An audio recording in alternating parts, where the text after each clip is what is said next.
Welcome to the Human Capital Innovations Podcast, your go-to source for personal, professional, and organizational growth and development. We hope you tune in often for all things people management, organizational development and change, organizational leadership, and social impact related. Maximize your personal and organizational potential with Human Capital Innovations Podcast.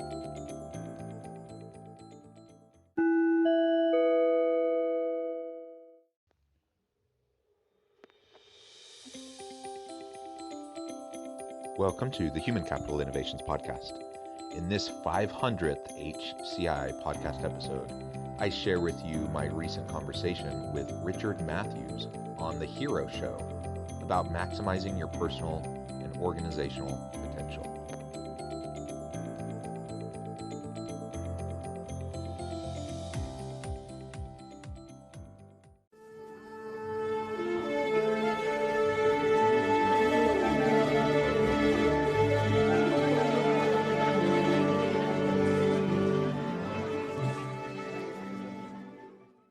My number one goal is to help everyone recognize and see their own potential and to be able to strive then to reach it. And some of that happens through one-on-one efforts, through coaching, mentoring, those sorts of things. But some of it happens through, organizational structures and systems and the policies, practices, and procedures that are in place within an organization that sometimes aren't terribly effective or might be harmful in some way, even if unintentionally. And so always being willing to challenge the status quo, being willing to look at what is working, what's not working, and why, and then let's fix it. Let's make it better for everyone, so everyone can thrive, everyone can have an opportunity to fulfill their potential. And that's ultimately what, in my mind, what leadership is. If I'm a leader and I'm effective, then I'm helping every single person on my team be their very best authentic self, which will allow them to be productive and innovative. And to help drive positive outcomes for the organization. If I want to be successful as a leader, I build up and I train up those people that I work with so that they become the next generation of super leaders. Heroes are an inspiring group of people. Every one of them, from the larger-than-life comic book heroes you see on the big silver screen to everyday heroes that let us live the privileged lives we do. Every hero has a story to tell, from the doctor saving lives at your local hospital to the war veteran down the street who risked his life for our freedom, to the police officers and the firefighters who risk their safety to ensure ours. Every hero is special and every story worth telling. But there is one class of heroes that I think is often ignored: the entrepreneur, the creator, the producer, the ones who look at the problems in this world and think to themselves, you know what, I can fix that. I can help people. I can make a difference. Then they go out and do exactly that by creating a new product or introducing a new service. Some go on to change the world. Others make a world of difference to their customers. So my name is Richard Matthews, and today I have on the line Jonathan Westover. Jonathan, are you there? I'm here. Great to be with you. Awesome. Glad to have you here, Jonathan. I know you were saying you're coming in from Utah, right? Yeah, that's right. I'm south of Salt Lake City. Has it started to warm up over there yet? It's been pretty nice weather the last several days. We did get a little bit of snow last week. So, little bit of a late Winter's spring. not quite over. Yeah, late spring frost, but clear skies now, and it's probably up around 60. Yeah, I spent, when I was, 6 or 7 years old, my parents lived in Salt Lake City for a few years. And I remember first time it snowed there. Because I was a California kid and I didn't know what snow was, so that freaked me out. I thought it was really cool. So, yeah, my first experiences with winter were in Utah. Oh, excellent. So for those of you who are listening who are following along with my wife and I's journey, we are in the Poconos in Pennsylvania right now. Pretty cool. On our way up the East Coast, finally, after 3 years of trying to get up the East Coast. And before we get too far into the interview, Jonathan, I want to do just a quick introduction for you. You are an award-winning #1 international best-selling author, and you're #1 ranked HR innovation and future of work global thought leader and influence at Thinkers. What is it? Wow, I'm going to butcher that. Thinkers 360. And so you teach leadership to organizations. Is that right? That's right. I'm a full-time professor at the local university here, and I do consulting work with my firm, Human Capital Innovations. So I teach leadership, ethical decision-making, organizational development and change management, and pretty much anything related to organizational leadership or people management is what I cover at the university with my students as well as in corporate settings. Awesome. So you're a professor, obviously, but then you also do writing, which is stuff that you do for entrepreneurially, and then you have your consulting practice. You're a busy dude. Oh, I like to stay Um, busy. Yeah. So my first question for you then is about your origin story. How did you get into the business of consulting and the business of, writing and stuff like that? We say on this show, every good comic book hero has an origin story, whether, that's they were bit by a radioactive spider that made them want to get into it, or that maybe they started in a job and eventually get into the business side of the world. How did you get started as an entrepreneur? Yeah, great question. So I was one of those undergrad students that switched majors a bunch of times. And going all the way back into my teenage years, I was always really good at math. And so I kind of got labeled the math kid. And when I went off to college, that's what I majored in. I majored in math. And my parents thought maybe I'd be a mathematician, an engineer, an architect, something like that. But Yeah. after a little while, I realized, while I liked math, I was pretty good at it. It wasn't something I really wanted to do. And I ended up shuffling around a little bit. I went to business management. I then went into accounting. The university I was at had a top national accounting program, and so it seemed like a good fit. I was good at it, and it would ensure a stable, successful career with good organizations. But then I had an opportunity to do an internship, and it really did change my life. I had lived abroad in South Korea for a couple of years. And so coming back from that experience and returning to the university, I was minoring in Korean. And my Korean professor showed up to class one day and just said, "Hey, who would like to go back to Korea for an internship this summer?"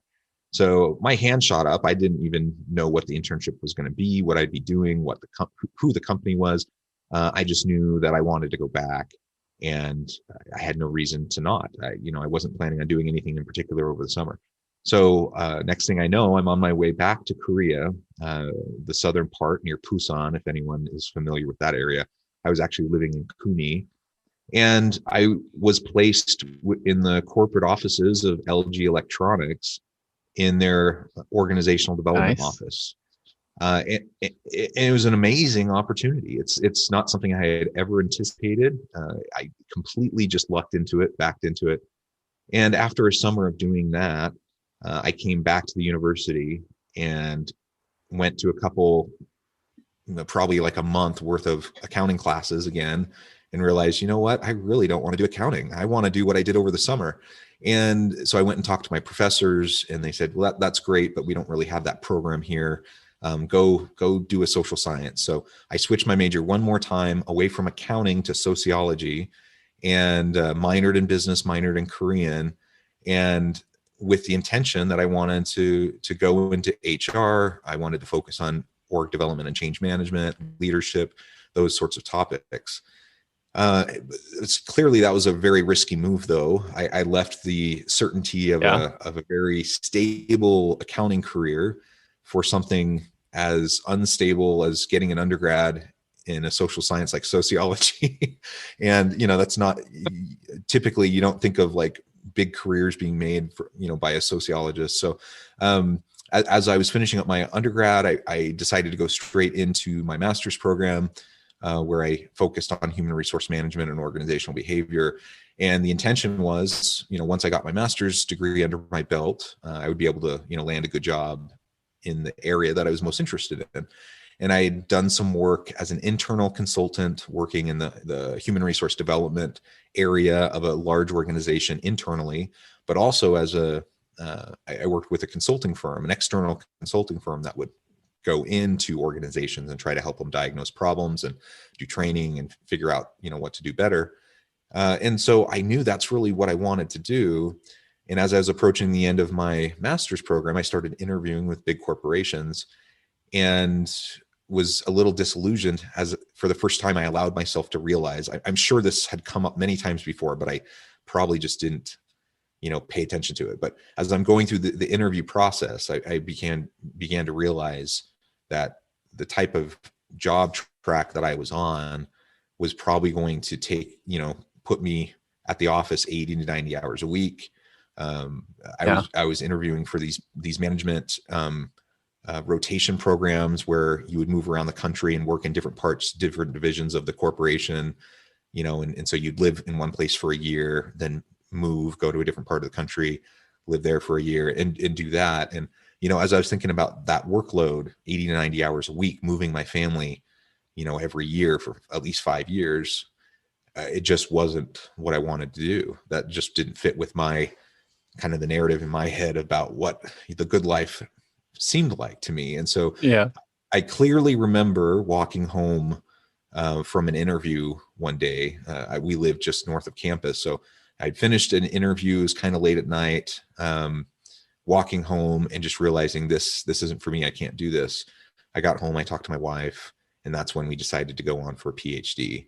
And so I went off, got my PhD, and the rest is history in terms of being a professor.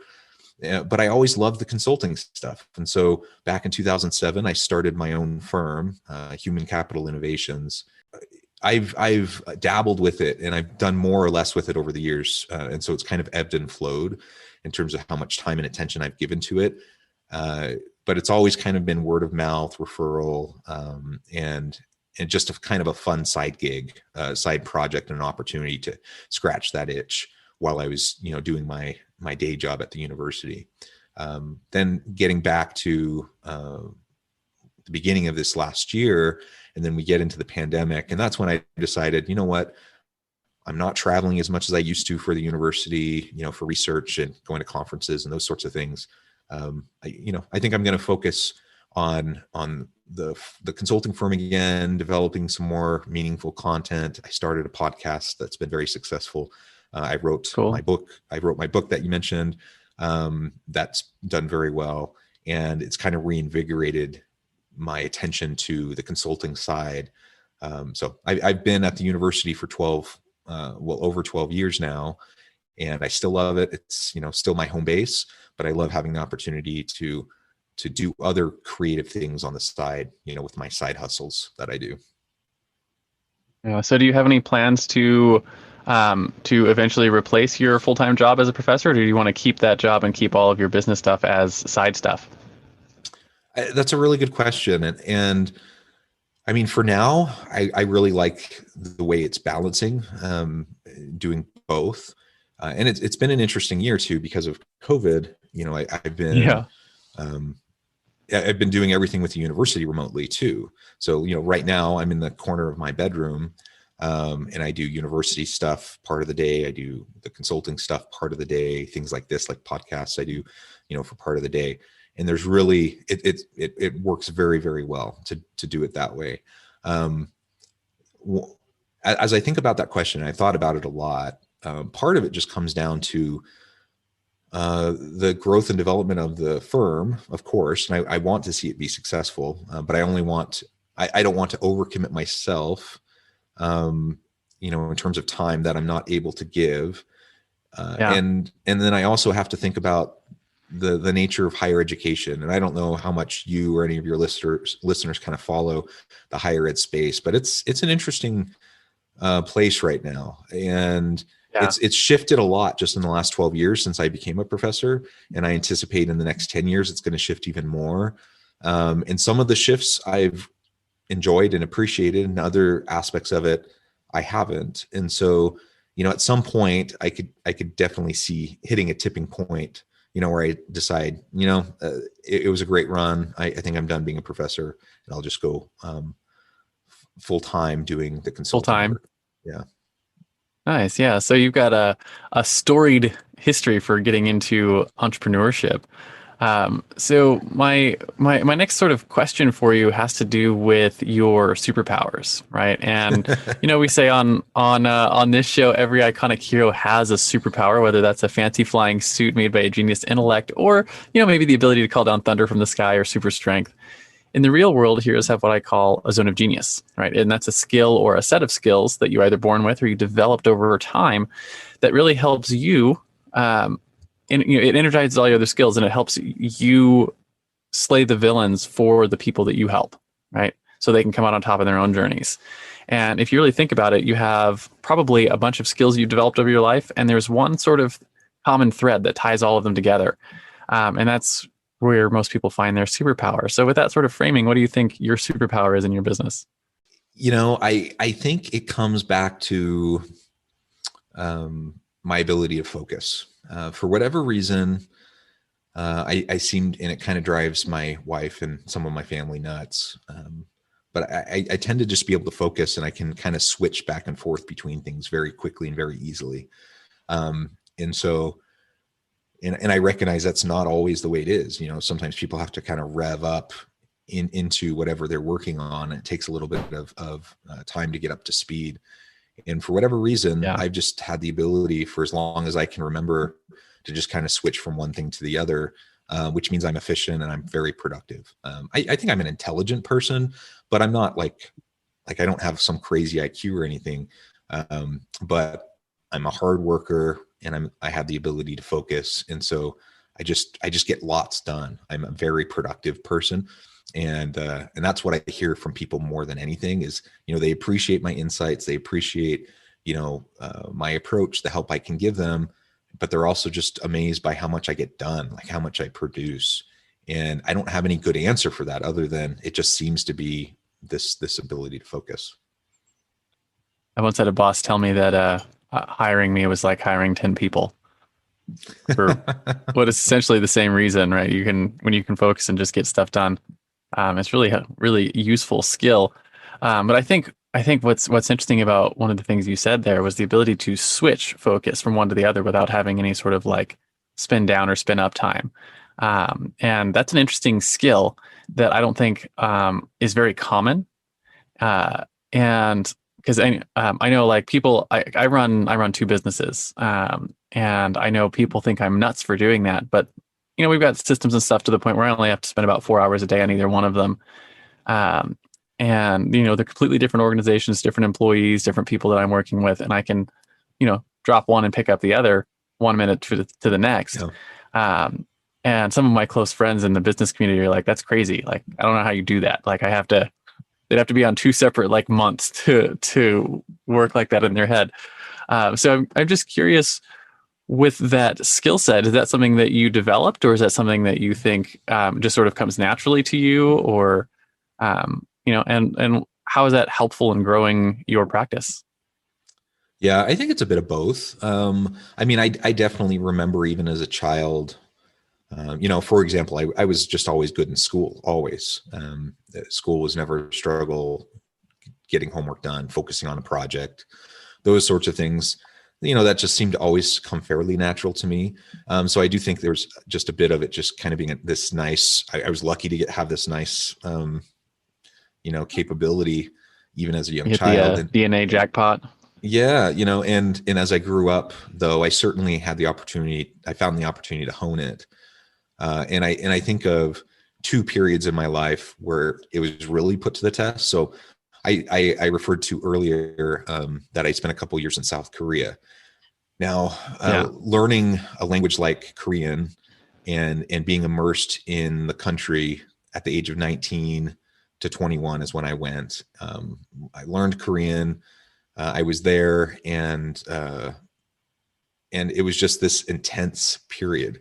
And you're super busy. I was a service missionary for my church, and you're just super busy, up at 6 a.m., working all day, going to bed at 10:30 at night, studying the language every moment you get when you're not out serving and trying to make a difference in the community.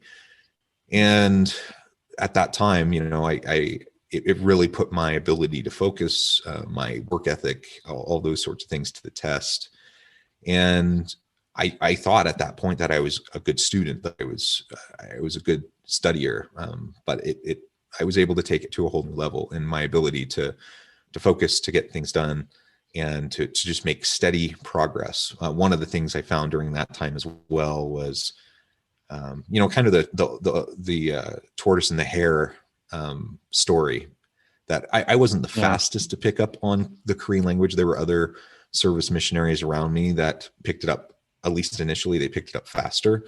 But I was one who was very consistent and worked hard at it over the course of the entire time I was there. And so by the time I came home, I think most people would say I was one of the best speakers in the language, even though that probably no one would have said that, certainly not the first half of the time I was there. Yeah. So some of it's just persistence, right? Resiliency, persistence, hard work, and then just kind of training yourself to focus.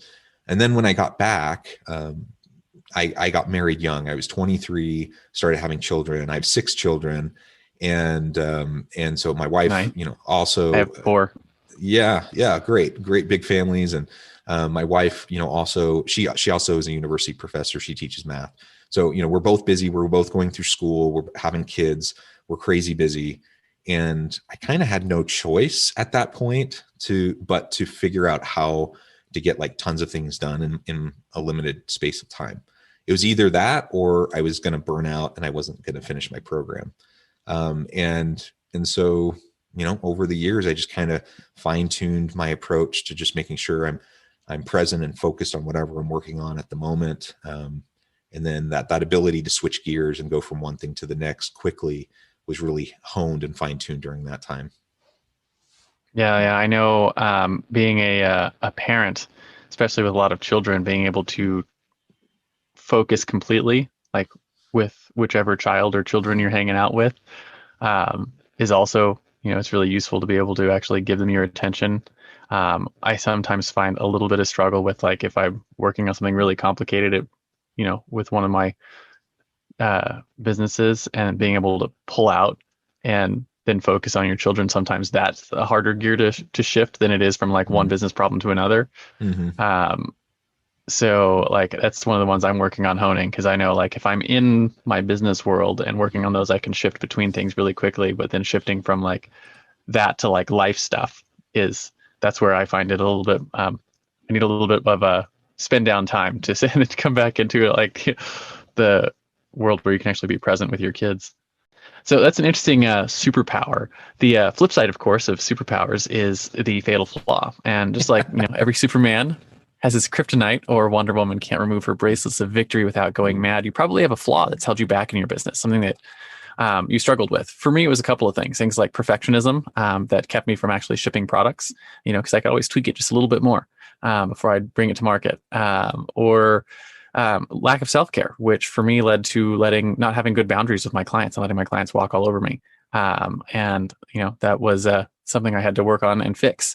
But I think more important than what the flaw is how did you work to rectify it? So, you could continue to grow and continue to actually build the business the way you want.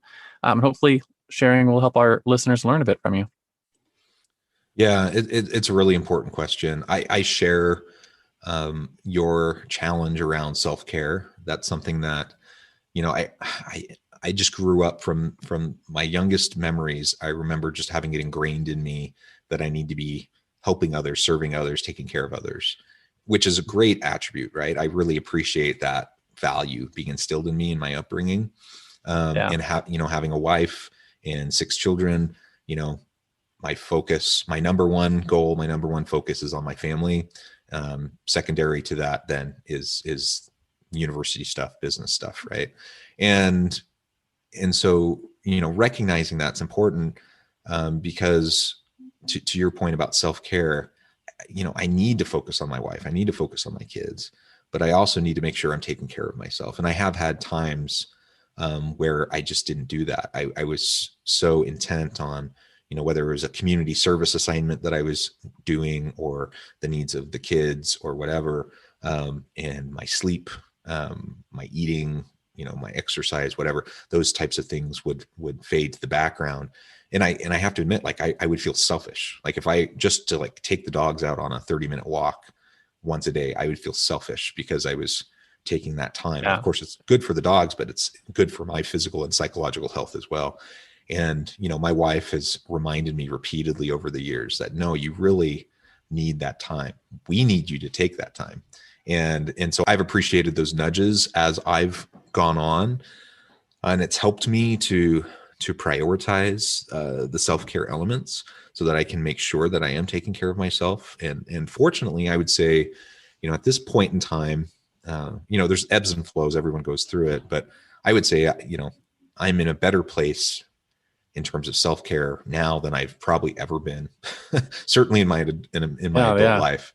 And so I'm in the same place, right? I'm probably in the healthiest spot now than I have been my entire adult career. And, to your point about taking time to yourself, I once in college, um, I decided it would be a good idea to not sleep, and I could use all that time to get extra work done. That was a terrible idea. It lasted about 3 days before I was puking in the bushes and sick as a dog. But yeah, I've been there.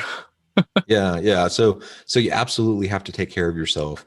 And I would say, I mean, the flip side of the focus piece is that sometimes, like, I have to be careful to not be obnoxious, because that's also something that my wife gently nudges me on, from time to time, because I tend to notice things and focus on things. And, I wouldn't say that I'm like ADHD level, but, I tend to be hyper sensitive to like things around me and those types of changes and things. And I need to like not let it, like, I just need to let things go. And not everything needs to be perfect. So a little bit of perfectionism, like you were talking about, don't allow the perfect to rob, the effective or the productive, and just make steady progress. Yeah. So I've gotten much better at that over the years. I know one of the things that I struggle with that whole being on all the time sort of mentality that I've got, that we seem to share, is that I like to go from project to project to project, and I'm pretty good at being on all the time, which can wear on the wife and kids who are not that way. Because I'll be like, I'll work all day, and then when we're done, I'm like, I've got a project I want to work on in the house, so I'll work on that and get the kids involved in it. And then we're like, as soon as we're done with that, I'm like, let's go out and do, an adventure, do some other things, because we're traveling, we got the world to see. And, I'll do that like all day, every day. And, like 3 or 4 days in, my wife's like, we need to just stop and take the day off. And I'm like, I don't know how to do that. Yeah, that sounds So, very, but very yeah, familiar. Yeah. yeah. So I have to practice, and I do. I listen to my wife, and it's part of that whole self-care thing. Is, I need to learn how to also, sometimes it's okay to just sit down and take the day off and enjoy the sunrise and the sunset kind of thing. Yeah, So exactly. Slow down, take the quiet moments, with your family, with your friends, and enjoy the time, be present, be mindful. I think those are all really important lessons that I find myself having to relearn. yeah, It's interesting. Like, sometimes, my wife and I are sitting, on the couch, and she looks like she's deep in contemplation about something, and she's kind of staring off into the distance. And I asked, so, hey, what are you thinking about? And she's like, nothing. I'm like, really? Nothing? Because the way my mind works, I'm always like going, like I'm always thinking about stuff. But she has the ability to just like quiet her mind and to just be there, and just, without all the yeah. gears turning all the time. And that's, I'm quite jealous of that. I wish I could turn my Do mind you off do you more find often. that the mind turning thing makes it hard for you to fall asleep at night? Because I've noticed that. Yeah, for sure. Yeah, yeah. That's one of the things I'm super jealous of with my wife is she can just be like, I'm gonna go to sleep now, and then like 2 seconds later she's asleep. And I'm like, how do you do that? It's magical. Because it takes me an hour or 2 hours to fall asleep every night. Because I've always got, I've got 1,000 projects in my head I want to, detail out. And sometimes I figure some of the best business plans I've ever written have been right before you fall asleep. Can't remember any of them, but they're like Mm, right there. Uh, yeah. so I'm going to move on a little bit and talk about your common enemy. So your common enemy is, every superhero has their arch nemesis, right? It's the thing that they have to fight against in their world, right? So in the world of business, it takes a lot of forms, but generally speaking, we put it in the context of your clients, right? So you work you work with a human capital, right? So it's a mindset or a Yeah. flaw that you have to fight against with your clients to help them, so you can help them overcome it, so they can actually get the result they hired you for. Right? And if you had a magic wand, you could just bop all your clients on the head as soon as you hired them. What's that one sort of arch nemesis you wish you didn't have to fight all the time? I think there's a general, like, my feeling is in business, people get really focused, and rightfully so. They're focused on profits. They're focused on the bottom line. They want to make sure that they're bringing value to the market, that they're bringing value to the shareholders. All of that's of course super important, but sometimes we forget how we get there. How do we get to the innovations that allow us to provide meaningful products and services and bring value to the market? And it's through the people of the organization. And some of it's kind of what I would say is just an old school mentality of, my parents' generation, my grandparents' generation, of what it meant to be corporate and what it meant to be, a business person. And perhaps we conceive of work differently. Younger generations conceive of work differently today than they did. I think that might be part of it. But it's a mentality that many leaders and organizations see their people as cogs in a machine that are interchangeable. You can just kind of plug, someone leaves or you get rid of them, you can plug a new person in and you're going to be, up to speed. And anyone who runs a business knows that's not the case. In theory, that might make sense, but there's a tremendous cost involved with turnover, whether someone chooses to leave or whether you kick them out the door, you still have to replace them with someone. And it takes a while to find the right person, get them up to speed. And even when you think you have the right person, it's a bit of a crapshoot. I mean, a lot of times organizations aren't particularly good at hiring the right people, getting the right fit with the right skills and capabilities. And so you can end up churning through people, which lowers productivity, it lowers morale, it lowers innovation. And so the number one thing I try to work on with clients, whether it's a coaching relationship with a leader or I'm going in to help with a change initiative within the organization, is to think about the culture within the organization. Think about the mindset of the leadership. How do they view their people? Do they see their people as human capital that's as worthy of investment as any other form of capital that a business has? You think of plant, property, equipment, intellectual capital, financial capital. You have all these different forms of assets and capital that organizations use, and you have to invest in all of them. You have to upkeep them. You have to maintain them. The same is true with the people in the organization. And of course, my bias is that perhaps the human capital is the most important asset that an organization has at its disposal. And so we need to create a culture of empowerment. We need to create a culture of where people feel genuinely valued, where they know that the organization is going to invest in them, and in turn they will invest back into the organization. And it creates this reciprocal upward spiral of productivity and innovation when done right. And unfortunately, I see so many organizations where leaders, largely because they don't know any different, they just know, most leaders have never gone through like formal leadership training. They just find themselves in a leadership role because they were good at their job and they got promoted and now they're leading people.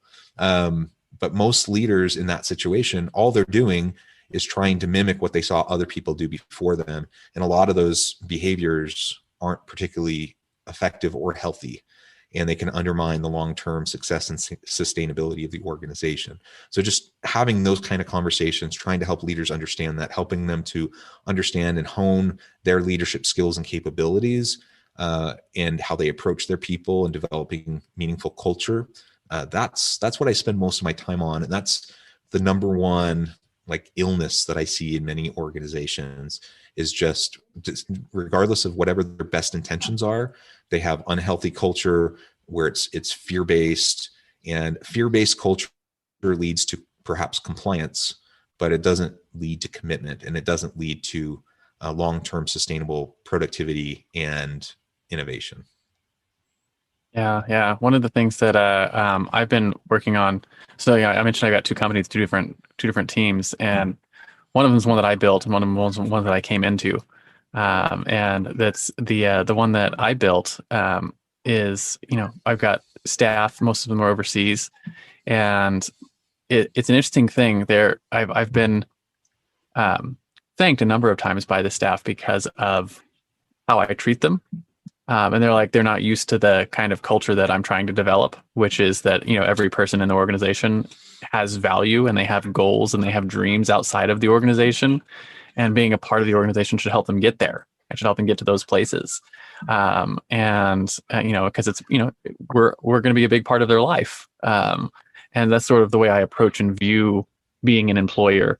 And it's an interesting thing, because I've found with a lot of people that I've worked with over the years, particularly with overseas workers, like if they're not in the same like locale that you are, if they're not coming into the local office, and it's become more apparent now that a lot of the world is going remote with their work, where they're not even coming into the offices, that as soon as you're not face to face with someone, we start flipping into the cog in a machine instead of human being with a heartbeat sort of mentality. And it's an interesting thing you have to learn how to develop, and you have to be intentional about, I think. So agreed. Yeah, you definitely have to be intentional. My feeling is that most leaders who aren't particularly effective or even healthy, it's not because they're not trying. Like their intentions are good. Most leaders have good intentions. They want to do right by their people and their organization. They don't want to have an unhealthy work environment. They want their people to feel empowered. They just often don't know how to do it. And if you're not very intentional and mindful and present with your people, then you tend to slip into patterns, again, of what you observed, how you've been led in the past. You tend to replicate those and then perpetuate kind of those dysfunctions onto your team moving forward. And again, it's not intentional. I don't think most of the time it's intentional. I don't think most people want to harm anybody. But you get into the daily grind, and there are frustrations that come, when you're working on difficult things, there's frustrations and things don't always go well, and you're putting out fires, and it's just really easy to slip into the mindset of, these people are, annoying, frustrating, lazy.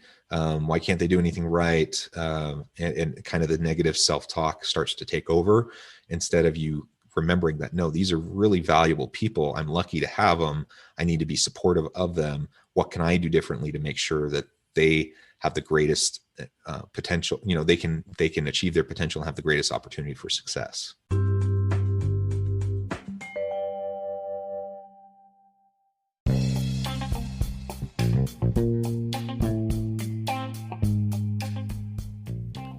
I'm excited to announce the publication of my new book from HCI Press, The Alchemy of Truly Remarkable Leadership: Ordinary, Everyday Actions That Produce Extraordinary Results. Consider how the nature of work has shifted over the past 50 years. With increased globalization, rapid technological advancement, and the shift in economic composition, the average job of today looks very different than the average job of 50 years ago. What will the jobs and organizations of tomorrow look like? Moreover, what does this all mean for organizational leaders? What are the core competencies and capabilities of organizations and their leadership that are prepared for continued disruption and geopolitical and socioeconomic shifts? Regardless of what the future holds, increasingly, leaders need to be socially minded, data-driven, decisive, champions of talent, and disruptors of the traditional notions of leadership, teams, organizations, and work. The Alchemy of Truly Remarkable Leadership will help you to explore your own leadership competencies and capabilities, and consider ways to apply and implement them into your workplace and personal life.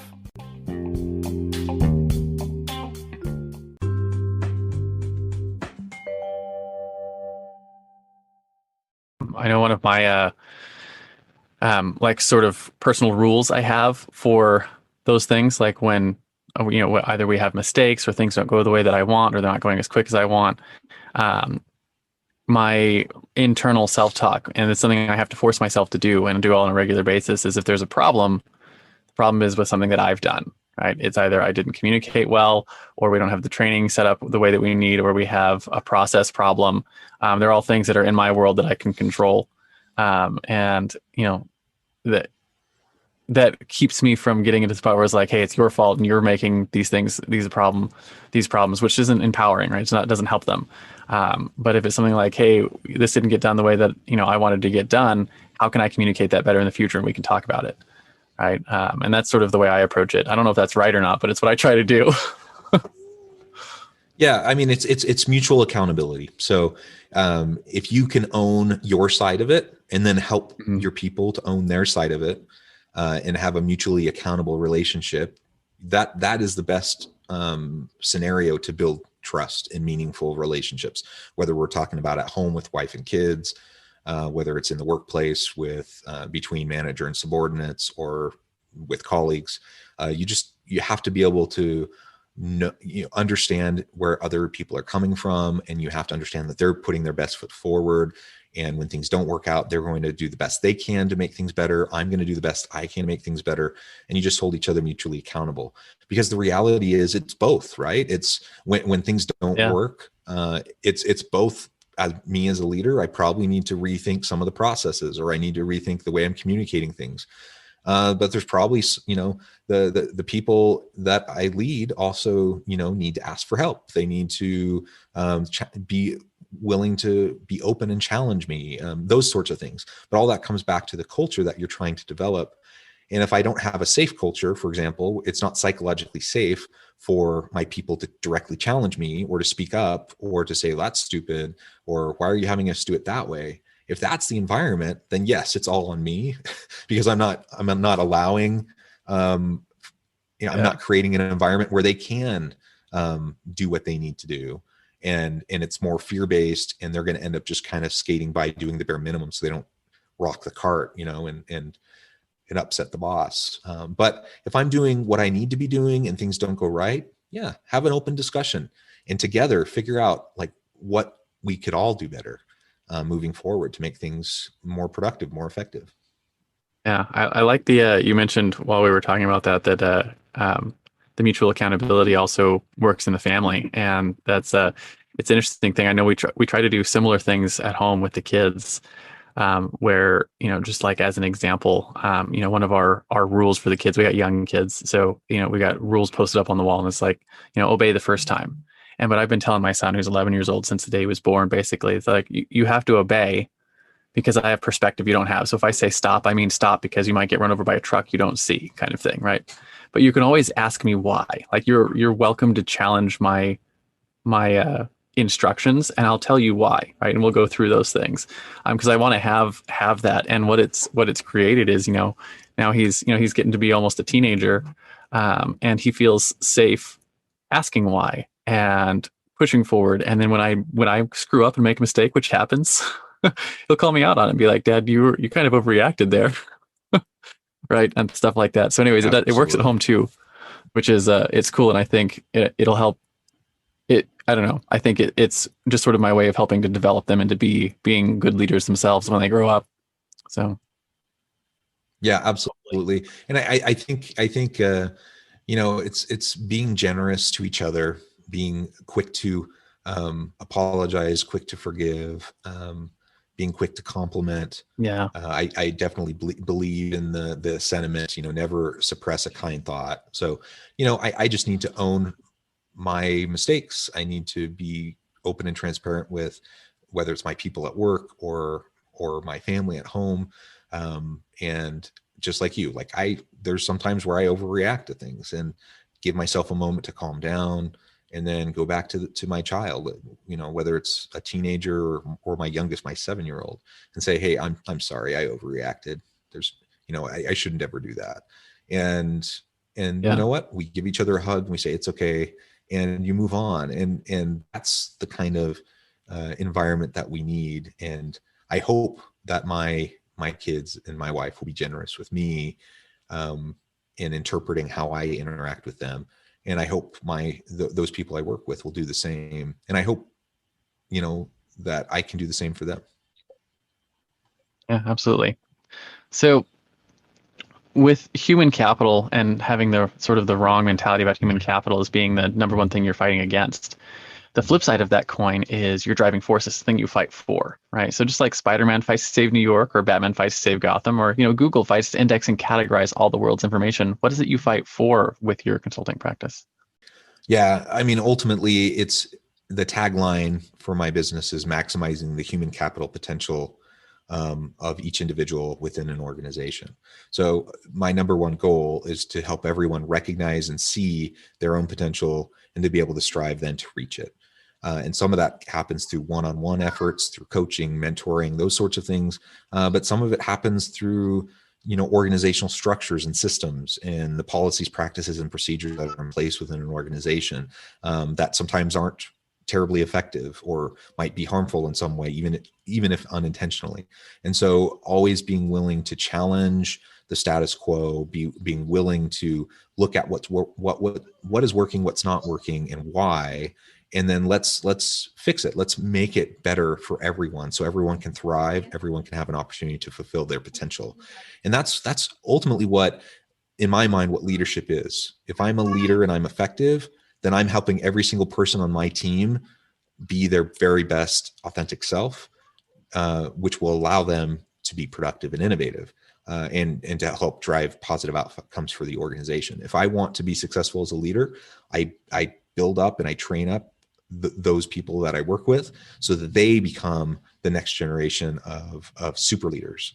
And ultimately, organizations need to also keep in mind how they're investing in, from the C-suite all the way down through middle management, down to the lowest level supervisor, how they're preparing and training their leadership so that they can do what I just described. Because like I said earlier, I think a lot of times we think leadership just comes naturally. Like you're going to you find yourself in a position, you're going to figure it out. Well, some people do, some people don't. And a lot of people perpetuate a lot of unhealthy behaviors and practices. And so organizations should be proactive about making sure they're providing the training and the opportunities to develop their leaders, because those are the people that are directly going to impact the culture and the experience, the environment of those teams. If I'm an employee at an organization, the organization as a whole could be a mess and pretty unhealthy. But if I have a great boss in our little bubble down here, that our little team is super healthy and super empowering and productive, you know what? I'm probably not even going to be all that aware of all the crazy chaos that's going outside of my little team, right? And so what we need to do is help each leader have that potential to create their own little, workplace utopia within their little team of people. And there's going to be messiness in the organization as a whole. The larger the organization, the more complex it becomes. But empowering each leader to have that kind of an effect on their people. And then again, it will breed the next generation of leaders, and is just really a win-win-win all the way around, because people are going to be happy and satisfied with their work. They're going to be more productive. They're going to develop in their careers and have more opportunities in the future. The organization is going to reap the benefits of all these great productive people. And ultimately, that's, I think, what everybody wants. Yeah. And it sounds like if you do that properly, if you develop the leaders and you help the leaders develop the culture, that culture sort of becomes self-perpetuating. And it grows in the organization and stays over the long term. Well, you definitely have to continue to give attention to it. It's harder to build a culture, for sure. So once you have a healthy culture in place and it's kind of become muscle memory and it's just kind of embedded into the organization, it's how things are done, then yes, that's going to be easier to sustain and perpetuate. But you do need to make sure that you give attention to it continually and that it continues to be something that's talked about, and that when you start to see behaviors that are inconsistent with whatever the desired culture is, the work environment that you want to create, that you can address it head on and try to make any adjustments that are necessary. Left unchecked, those unhealthy behaviors can start to dismantle, a really great workplace culture. One senior executive can wreak havoc on a really great organization if they're left unchecked and they do a lot of unhealthy things. So you just got to be careful of that too. Makes sense. So I want to shift gears a little bit and talk about some practical things, right? I call this the hero's tool belt, right? And just like every superhero has awesome, a tool belt with awesome gadgets like batarangs and web slingers and laser eyes or big magical hammers, I'm going to talk about top one, maybe two tools that you couldn't live without in your business, right? Things that help you develop that culture and work with people, right? It could be anything from your notepad to your calendar to something you use for marketing or something you actually use to do your coaching and product delivery. Something you think is essential to getting your job done and actually just a practical tool that helps you do your work. Yeah, I think for me personally, like for me, in my ability to stay organized and productive, it's very simply my calendar, that I put detailed information, about the meetings that are coming up, and what those meetings are about, what we're going to be covering. If it's with a client, I know exactly, I have notes in there about what we talked about last time, what we're going to be talking about this time. If it's a meeting with my team, we have an agenda. I know what's going to be covered. Just being organized that way makes a big difference. And so the night before, one of the things that I found to really help me turn off my mind and not ruminate and try to think about like everything that's coming the next day is to just, take a little bit of time to look over my calendar for the next day. And I have the details in there and I know exactly what I'm going to be doing. And so then it makes it easier for me to set it aside and not to worry about it, or to continue to think you've about got it all it. So written that's down. something that's something that's helpful for me in working with clients, or whether it's students at the university, whether it's organizational leaders that I'm mentoring or coaching, or it's an organization that I'm doing consulting work with. Ultimately, one of the most foundational tools that I found that is more transformative than anything is simple self-reflection. Encouraging, whether it's my students, whether it's a leader, encouraging them to take time to pause and to think about what they're learning, what they're doing, what the like key takeaways, what the ahas are, how they see it at play in their life. And then setting, some just very simple goals around, what they want to be doing moving forward. It's not rocket science. It's literally just taking 10 minutes to journal, to self-reflect, and to jot some of those ideas down. And if you can do that consistently, it's amazing how quickly you can start to transform your own mindset, because you're present, you're aware, you start to see some of your blind spots. You start to see some of your implicit biases come out as you reflect back and review what you've written. And ultimately that leads to better conversations with my clients. That leads to them having better conversations with their people, or in a university workspace, university classroom workspace. That means my students are learning more deeply. They're applying the material that they're learning in the classroom to real life situations that will help them, to really hit the ground running when they get out into their career. And ultimately that's what I'm going for. The other thing I would say in terms of like the go-to tool and just working with organizations as a consultant is something we all learned in like second or third grade. It's the scientific method. There's no shortcut for diagnosing complex organizational challenges. And you have lots of big consulting firms, and they kind of have their own little trademarked process or their model that they say, this is the quick fix. You do these things and you're going to be gold. The reality is that's not the way it works. Every organization is different. Every context is different. And the presenting product within a given organization is usually just the surface level, right? And you don't want to just play whack-a-mole or put a Band-Aid over a surface level problem. You want to get deep to the roots of the problem and find out what's going on below the surface. And the only way you can do that is, using the scientific method to formulate questions and hypotheses and go and talk to people and observe and do surveys and things like that to collect data and better understand the phenomenon that's occurring.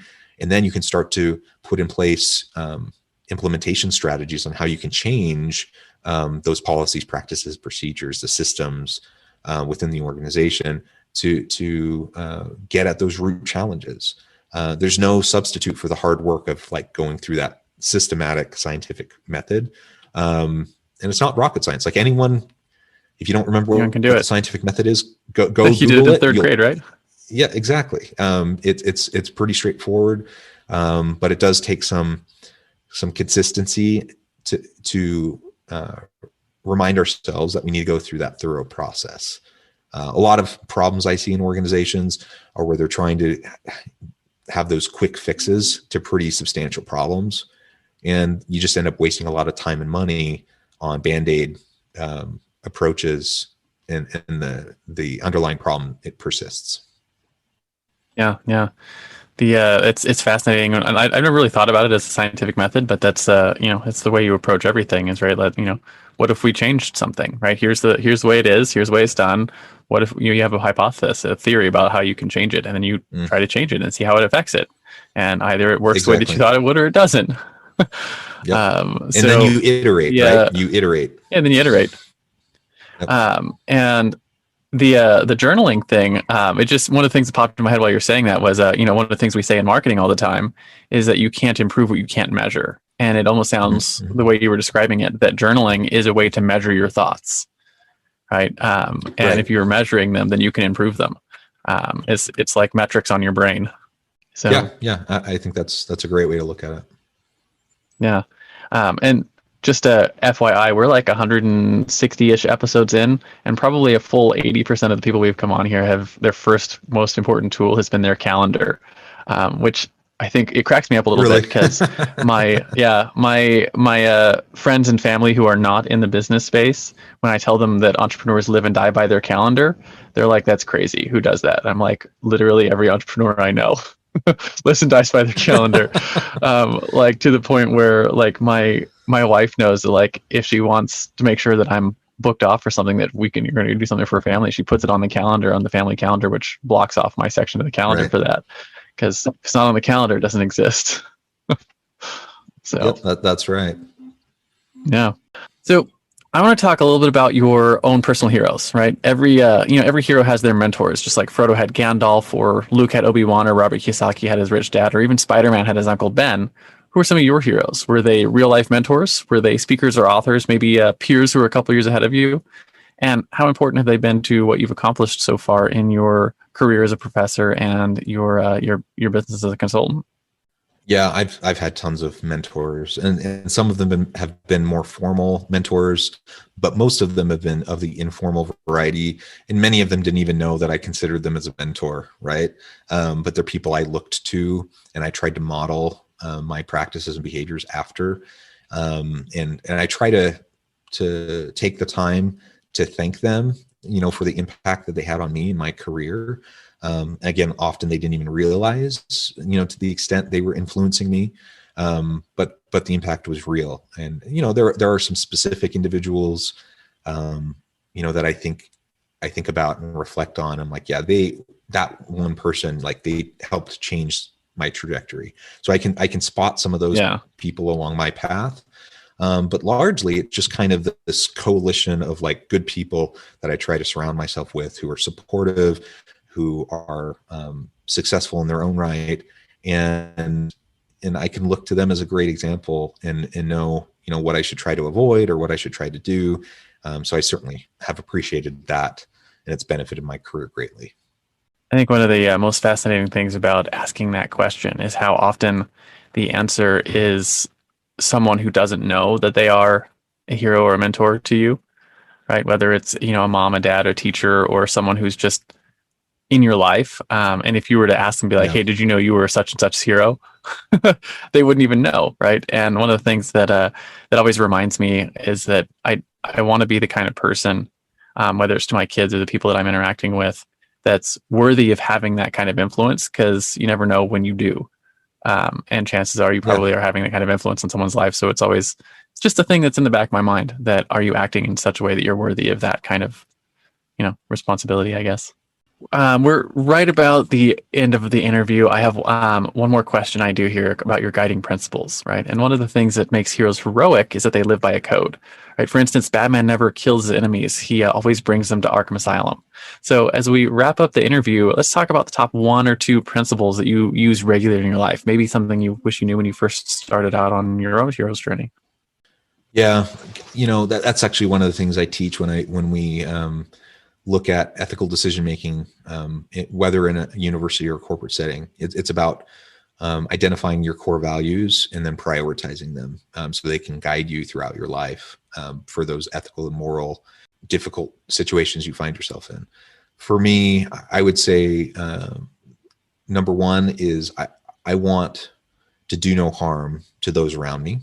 That may sound strange, but I realize that there are a lot of harms that happen in the world that had good intentions at the root. And so good intentions, though, regardless of what those intentions are, if they cause harm, then they shouldn't be done. And so I try to take a systems thinking and a systematic approach to the issues that I try to help resolve, whether it's in an organization or in the community or at home, to try to think about those unintended consequences that could occur.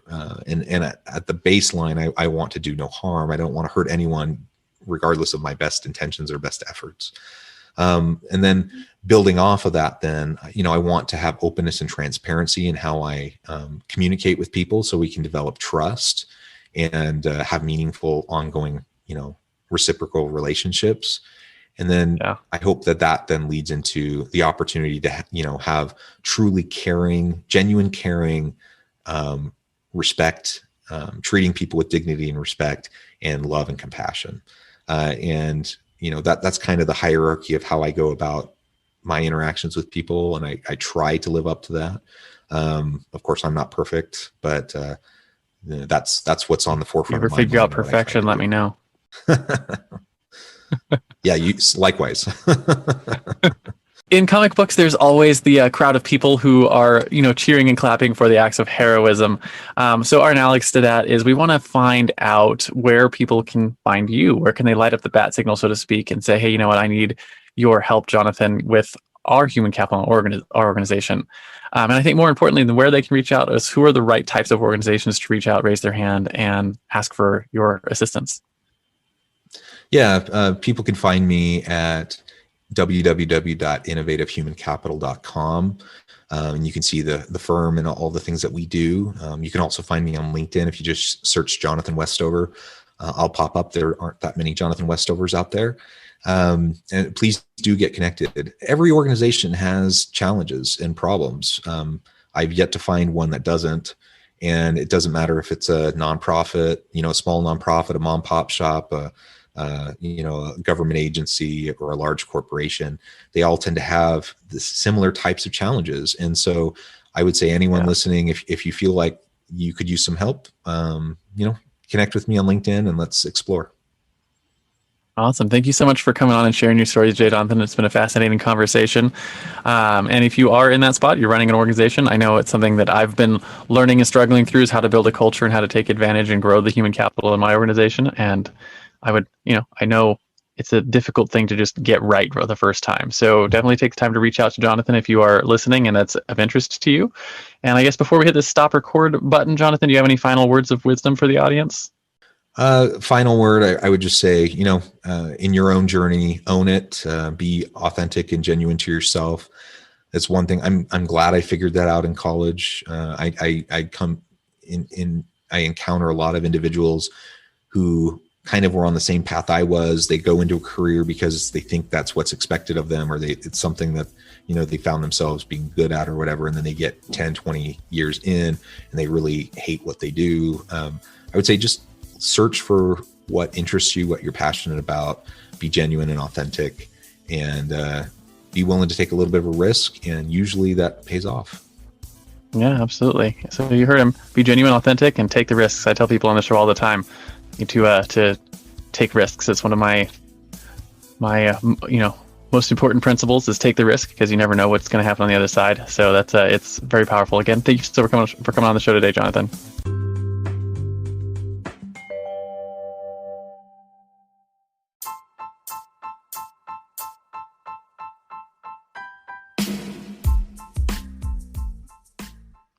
We are excited about the launch of HCI's new magazine, Human Capital Leadership. Human Capital Leadership is a free, interactive e-magazine designed to help individuals, leaders, and organizations find innovative approaches to maximize their human capital potential. We will be publishing issues quarterly in August, November, February, and May. Check out the first issue and let us know what you think.